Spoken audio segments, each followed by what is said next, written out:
Alors bonjour à tous, bienvenue dans cette nouvelle interview. Aujourd'hui, j'interviewe Marie-Madeleine Capello. Alors Marie-Madeleine, est-ce que tu pourrais te présenter en deux mots?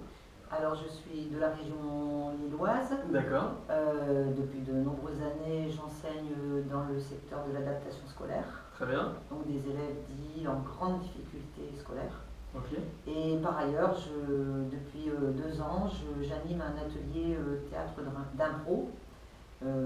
Ça me passionne et ça m'a ouvert de nouveaux horizons, avec des adultes, bien sûr. D'accord, donc maintenant tu travailles l'improvisation à travers un groupe d'adultes. Et donc l'improvisation, pourquoi tu t'y es intéressée? Oui. Alors, Comment bon, ça t'est venu? il faut retourner aux enfants parce qu'en fait, j'ai toujours utilisé le théâtre comme moyen d'expression avec les gamins qui arrivaient dans mes classes en échec. Oui, Donc, mauvaise estime d'eux-mêmes, sentiment que tout est raté, que tout est fichu, qu'on ne pourra jamais rien faire pour eux, et donc sentiment de fatalité de l'échec. Et à chaque fois, chaque année, avec mes sixièmes, j'ai toujours mis en place des ateliers d'expression théâtrale, d'accord, ouais. et ça a toujours été un moyen magnifique, Fabuleux pour les aider à voilà, pour faire un communiquer. détour Ouais. pour une meilleure expression ensuite dans les apprentissages scolaires. Et tu voyais vraiment des résultats? Ah oui, oui, c'était les gamins qui fréquentaient l'atelier théâtre, très peu de temps après, en classe, prenaient la parole et sortaient de leur inhibition, quoi. Donc j'ai très vite eu le sentiment qu'il fallait passer par le théâtre, ça peut être le cirque, hein, il y en a d'autres qui font les arts du cirque, mais par faire un détour artistique pour l'expression. Pour les pousser à s'exprimer, Ouais. à dire ce qu'ils ne disent pas Bah dans oui, leur parce vie tous les que jours. en fait, on joue un rôle. Au départ, on joue un rôle. Donc, on a le droit de dire, puisque c'est pas nous. Mhm. Et de ce fait-là, on libère des choses qu'on croit être celles d'un autre. Et du coup, bah voilà. Sous ce masque, on arrive quand même à libérer Voilà, des tout choses. doucement, les choses sortent, sans que presque à notre insu. Et à un moment donné, on fait le bilan, on fait le point, on dit, ah bah mince quand même. J'ai dit ça, j'ai dit ça, j'ai dit ça sur moi. Mine de rien, j'en ai dit des choses sur moi. Et mine de rien, j'en ai montré des choses. Et voilà. La confiance naît à ce moment-là. Voilà, la confiance. Mais la prise de parole, elle est fondamentale, quoi. C'est-à-dire que dans le cadre purement scolaire, on ne leur avait pas laissé forcément la possibilité de dire ce qu'ils ressentaient. Et là, tout d'un coup, on leur donne un petit espace. Mais c'est pareil pour les adultes, hein. C'est la même chose. On leur donne un petit espace de liberté. On leur dit, vous ne vous souciez pas du regard des autres. Alors qu'ils sont sous le regard des autres en même temps. C'est vrai. Donc c'est complètement paradoxal. Mais Effectivement. on leur dit, vous faites comme si vous ne voyiez personne. Et ils y arrivent, quoi. À un moment donné, et ils sont seuls, alors qu'ils sont sur scène. Et c'est là que sortent les choses importantes, quoi. D'accord. Je ne sais pas si j'explique bien. Si, si, Mais effectivement. voilà, donc c'est sous le En regard phase. des autres que ça se passe, mais en même temps, c'est sous le regard de soi-même. Donc c'est très important, quoi. D'accord. Ouais, et là, je reviens sur la prise de parole parce que moi, c'est quelque chose que j'ai vécu très gravement toute mon enfance, D'accord. de par mon milieu familial, de par l'école de campagne où les humiliations étaient quand même courantes. Donc, je me suis dit très tôt, si tu prends la parole, t'es sauvé. Parce que si tu te mets toi-même une muselière, t'es fichu, quoi. La prise de parole, c'est le pouvoir quand même, c'est la liberté. Si quelqu'un t'empêche de parler, c'est qu'il veut avoir un pouvoir sur toi, une domination. Donc c'est sortir de cette domination et de la peur des autres. Ça c'est important. Et ça a été une motivation pour moi toute ma vie. Donc, et aujourd'hui, c'est pour ça aussi que je veux la transmettre aux autres. Et que je sens très vite les gens qui ont peur, qui se sentent dans un sentiment de gêne ou de honte. Et il faut les rassurer, il faut bien les encadrer, il faut leur donner un espace, une petite bulle pour qu'ils puissent reprendre confiance et dire, bon, là je ne suis pas en danger. Je ne suis pas en danger, cette personne-là ne veut pas m'écraser, elle ne veut pas m'empêcher de m'exprimer, au contraire, elle veut que j'existe. Et là, il se passe quelque chose. D'accord. Ouais.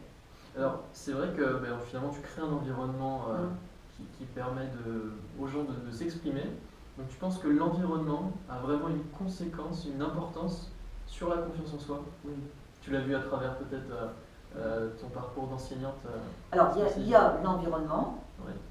Il y a donc, parce que dans... Qu'est-ce qui influe sur la confiance d'après toi? L'environnement, oui. Bah oui, parce que cette personne qui n'imaginait même pas, qui ne soupçonnait pas qu'elle pourrait faire un jour cette impro, elle se dit, tout le monde l'a vu, j'étais sous le regard des autres. Ils ont applaudi, ils ont apprécié. Donc c'est vrai, je suis capable de... Et puis il y a aussi la relation entre la personne et moi. C'est-à-dire que moi je crois beaucoup à l'effet Pygmalion, et je l'ai pratiqué toute ma vie avec les enfants. Vas-y, développe. Qu'est-ce que cet effet-là? Cette personne sent que j'attends quelque chose d'elle. D'accord. Je la regarde comme étant capable de donner quelque chose, de prouver quelque chose. À partir de là, elle se dit, elle croit en moi, donc je dois le prouver. Et si on regarde une personne avec un regard positif, elle renvoie quelque chose de positif. Par contre, si on n'attend rien d'elle, elle ne nous donne rien. L'inverse. Voilà. Et ça, cet effet Pygmalion est fondamental. Ouais. Que ce soit avec les enfants ou avec les adultes. Et puis, je fais toujours très attention de leur renvoyer, soit à la fin de la séance, soit 2-3 séances plus tard, quelque chose de personnel aussi. Là, tu vois, regarde, il y a 3 semaines, tu avais fait ça, tu avais fait ça, tu avais fait ça. Et là, tu as vu. Et du coup, il y a aussi une relation avec l'individu qui se crée. Forcément, ça le met en confiance, parce qu'il sent qu'on a de l'intérêt pour lui. Voilà. Et du coup, ça y est, pour lui, il se met à exister et il a envie d'aller plus loin. Donc l'entourage aussi est très important par rapport à la confiance qu'on a. Les gens autour de nous peuvent nous rassurer. Donc avec cet effet Pygmalion dont tu parles. Bon, maintenant, le plus difficile, c'est disons qu'ils deviennent forts au point de faire ce qu'ils font là, dans ce petit cocon, on va dire, qu'ils réussissent à le faire avec tout le monde. Ça, c'est l'étape la plus difficile. Donc déjà, il faut bien s'entraîner dans le premier environnement, qui est un environnement protégé. C'est un tremplin, mais bon. Et ensuite, ce qui est intéressant, c'est vraiment de mettre à profit de ce qu'on a appris dans cet univers protégé dans la vie réelle. Voilà. Alors, j'ai beaucoup de jeunes étudiants qui sont venus pendant 1 an, en disant clairement, moi, j'ai des problèmes lors d'entretien d'embauche ou aux oraux des examens de la fac, je perds tous mes moyens, j'arrive pas à m'exprimer, je suis bloqué, donc j'espère par le biais de l'impro théâtrale arriver à un déblocage. Et j'en ai qui ont réussi leurs oraux cette année parce qu'ils ont fait 1 an d'impro. Qu'est-ce qu'on pourrait faire tous les jours pour développer notre confiance en nous? Est-ce que tu penses que... Déjà, essayer le matin de partir, pas comme un robot, pas comme un zombie, mais se dire, prendre le temps de se poser avant de démarrer sa journée. Et, ça peut être au petit déjeuner, ça peut être prendre le temps de se poser et se dire, bon, aujourd'hui je vais essayer quand même de passer une bonne journée. Je suis fatiguée, j'ai pas dormi, j'ai ce souci-là dans la tête, mais je vais quand même, je pense que je vais réussir à mobiliser mon énergie pour... Dès le matin, dès le moment où tu te lèves, tu te parles à toi-même. Il faut essayer de partir positif. Et voilà, tu pars positif. Donc, premier point, tu pars positif. Partir positif. Malgré tout ce qui a pu nous arriver ou la mauvaise nuit qu'on a passée. Se dire non, je vais le faire, je vais y arriver parce que j'ai la capacité d'y arriver. Après, quand il nous arrive quelque chose dans la journée qui peut nous déprimer, nous faire reculer devant plus d'efforts ou plus d'initiatives, c'est comme les contes de fées, il y a des obstacles. Il y a des aides magiques. Justement, peut-être déjà savoir écouter les gens qui sont là pour nous aider, parce qu'on ne les écoute pas souvent, parce qu'on ne les regarde même pas, on ne les voit pas. Parfois, sur une journée, il y a des gens qui sont là éventuellement pour nous aider, on ne les entend pas. On est tellement perturbé par nos problèmes que finalement on focalise dessus et puis on ne voit même pas s'il peut y avoir des solutions autour de nous. Et un truc très important, et je crois que ça ils le travaillent beaucoup au théâtre, et ils peuvent le faire dans la vie quotidienne, c'est quand il leur arrive un truc qui les perturbe ou qui les déprime, se dire bon, c'est de la distanciation théâtrale. Je vais pas réagir tout de suite, je vais attendre. Donc,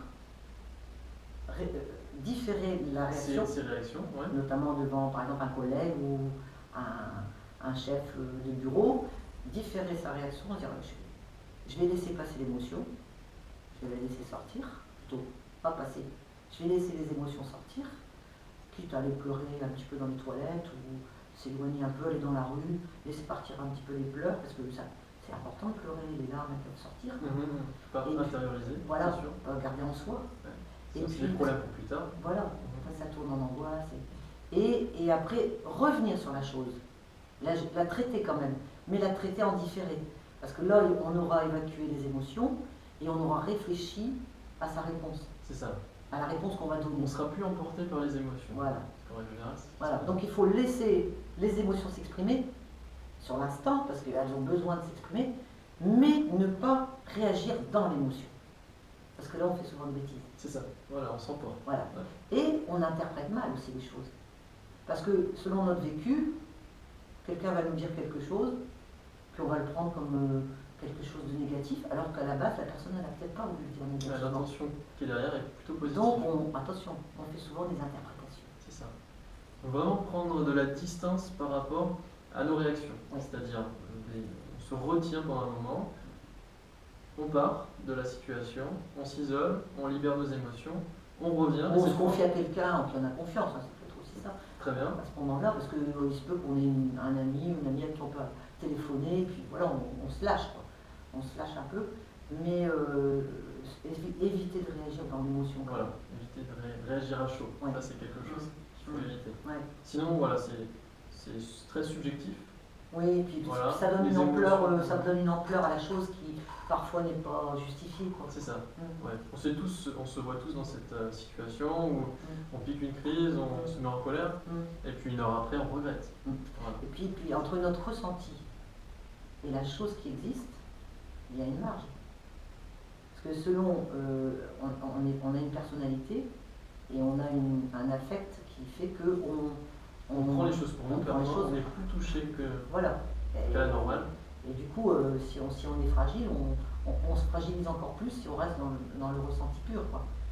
Bon, si je dis ça, c'est pas facile, hein, on le fait tous là.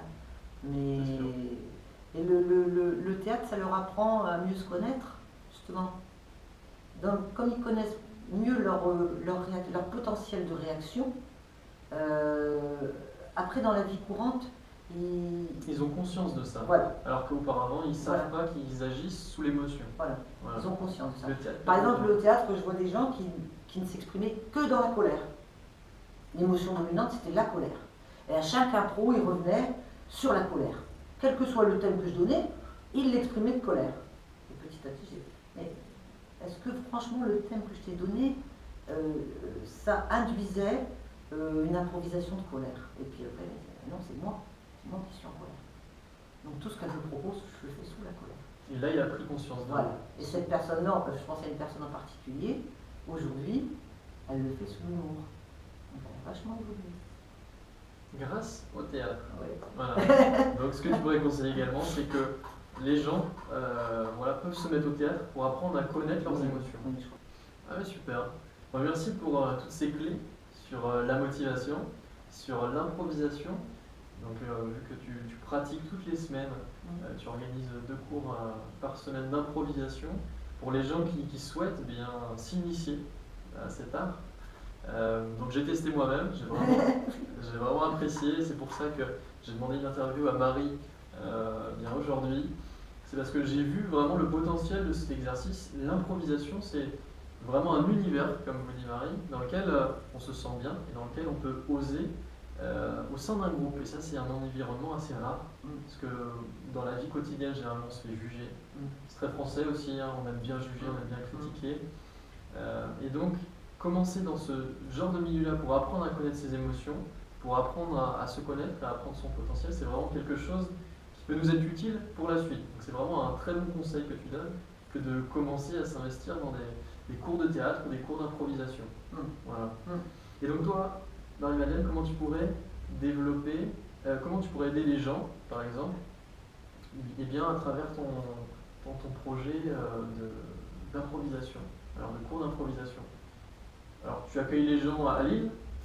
Je les accueille dans l'atelier et puis je les vois en particulier s'ils le souhaitent après. D'accord. Hein. J'ai des contacts téléphoniques aussi. Souvent le prétexte c'est est-ce que si je faisais une impro sur par exemple quand on est seul, est-ce qu'on est libre, je dis bah ouais c'est super comme impro. Et tu as également tourné dans un film, donc Le savoir est une arme, voilà, qui n'est pas encore disponible actuellement, mais qui le sera par la suite. J'espère au cinéma. Il y a eu une avant-première qui a très bien fonctionné. Oui, là justement les gens ont aimé parce qu'ils étaient entre le rire et les pleurs. Ouais. Donc ils m'ont tous dit, tous ceux qui l'ont vu m'ont dit qu'ils avaient ressenti énormément d'émotions et que ça les renvoyait à des choses vraies. Et du coup ça pouvait servir de message et qu'il fallait absolument qu'on se batte pour que la version soit diffusée le plus rapidement possible. Oui, mais c'est vrai, le mot vrai c'est important ça. Je pense que ça soit les enfants ou les adultes, j'ai toujours essayé d'être moi-même et d'être vrai. Ouais. Donc du coup, je pense que j'induis une relation vraie avec les gens. Il n'y a pas de triche, il n'y a pas de... Et c'est très bien parce qu'on n'a pas de... Du coup, les gens laissent tomber des réactions d'ego. Souvent, ils sont dans l'ego, ils sont sur la défensive, ils ont toujours l'impression de se faire attaquer, donc ils répondent. Donc là, ils laissent tomber un petit peu le masque et ils peuvent... Et du coup, ils se réénergisent par la sincérité. Je dis, j'ai pas besoin de faire tout ça pour avancer, j'ai pas besoin de me cacher derrière tout ce bazar. Il faut que tout simplement j'essaie d'être moi-même, d'être vrai. Voilà, sans carapace ni masque. Et voilà, et du coup les gens ils vont me reconnaître puisque c'est moi, puisque je suis vrai. J'ai pas besoin de superflu, de superficiel. Très bien. Bon, je dis ça aujourd'hui, hein, mais bon, dans mon parcours j'ai surmonté pas mal d'épreuves aussi. Hein. Mais à chaque fois, je pense que le fait d'être vrai, ça m'a aidé quand même. D'accord. Et le film du coup dans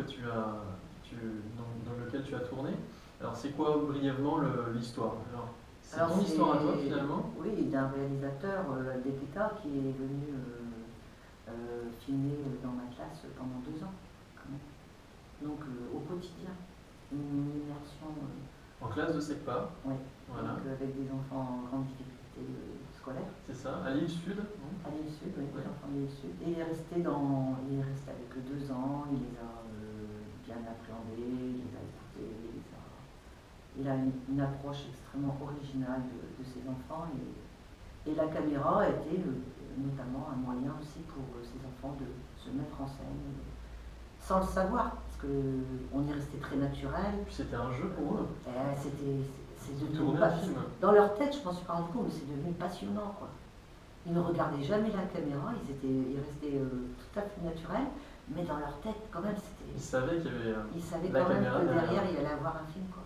Et quand le tournage s'est terminé, ils ont fait comme une petite déprime.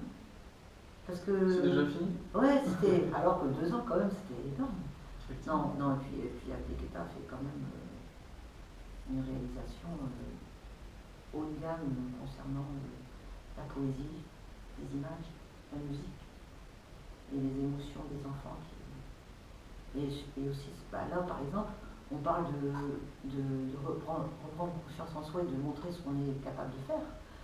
Dans ce film, il y a des gamins qui montrent des choses époustouflantes. Ouais, j'ai vu les extraits. Le final du film, enfin je ne le révèle pas. La fin du film, mais alors là, franchement, les gens sont... Oui, j'ai vu ça, c'est impressionnant, effectivement. Très bien. Je te remercie, Marie-Madeleine, d'avoir accepté de m'accorder un peu de temps pour cette interview. Donc sur la confiance en soi, sur l'improvisation, et puis sur quelques conseils que les gens peuvent appliquer dans leur vie, donc notamment aller à des cours d'improvisation, aller à des cours de théâtre, et vous allez développer peu à peu votre connaissance de vos émotions, ce qui est très important pour ne pas réagir à chaud. Généralement, c'est ce qu'on a tendance à faire. On regrette toujours une heure après, pourquoi j'ai dit ça. Ou ne pas réagir du tout. Il y en a qui ne disent rien et qui gardent tout pour eux de longues années. C'est ça. C'est très mauvais. Et voilà, c'est des problèmes à gérer plus tard ensuite. Effectivement. Mais je te remercie beaucoup. Ça a été un plaisir de pouvoir discuter avec toi et bien, de ton parcours, de ton projet d'improvisation.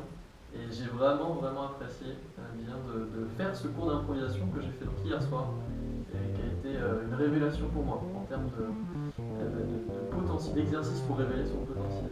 C'est super. Mais bonne continuation.